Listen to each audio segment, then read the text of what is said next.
اللہ تبارک و تعالی نے ان آیات کریمہ کے اندر اپنے حبیب کریم صلی اللہ علیہ وآلہ وسلم کو اور اپنے حبیب کریم صلی اللہ علیہ وآلہ وسلم کے توسط سے آقا علیہ السلام کے غلاموں کو، یعنی وہ جو داعیان ہیں، مبلغین ہیں، مصلحین ہیں، ان کے لیے اللہ تبارک و تعالی نے پیغام دیا۔ وہ پیغام کیا دیا جی؟ یہ آیت مبارکہ دیکھیں، خذ العفو وامر بالعرف واعرض عن الجاہلین۔ ایک ہی آیت مبارکہ کے اندر تین حکم دیے گئے، ایک ہی آیت مبارکہ میں تین حکم دیے گئے۔ خذ العفو، میں حبیب معاف کر دیں، ہاں جی، یہ ذہن میں رہے۔ داعی جو ہے نا، داعی اور مبلغ، دعوت دے رہا ہے، دعوت کا کام کر رہا ہے، مبلغ ہے، ہاں جی، مبلغ ہے جو بندہ تبلیغ کا کام کر رہا ہے، لوگوں کو پیغام حق سنا رہا ہے۔ اگر سے ظاہری بات ہے جب وہ لا الہ الا اللہ کہے گا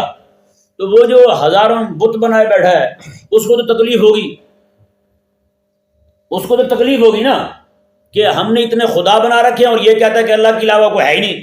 اس نے تو ہمارے معبودوں کو جھوٹا کہہ دیا۔ تو جب بھی اس کے سامنے لا الہ الا اللہ کہا جائے گا تو اس کے غلط عقیدے پر زد پڑے گی، جیسے اس کے غلط عقیدے پر چوٹ پڑے گی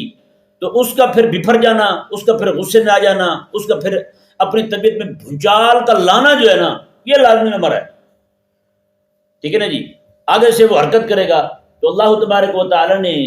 ارشاد فرما دیا داعی کے لیے، مبلغ کے لیے، میں کہ مبلغ ہے تو، تیرا کام دعوت پہنچانا ہے، تیرا کام پیغام حق کو پہنچانا ہے۔ جب تو اتنی بڑی چوٹ کر رہا ہے اس کے عقیدے پر ہیں تو آگے سے اس کا کھڑے ہو جانا، تیرے خلاف ہیں جی باتیں کرنا، ہیں جی تجھے گالی گلوچ کرنا، یہ تو اس کا پھر اس کی طبیعت کا حصہ ہے نا، اس نے تو کرنا ہی کرنا ہے۔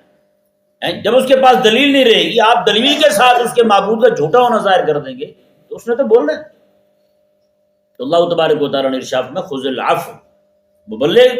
تیرے اوپر لازم ہے کہ تم معاف کرتا رہے، معاف کرتا رہے۔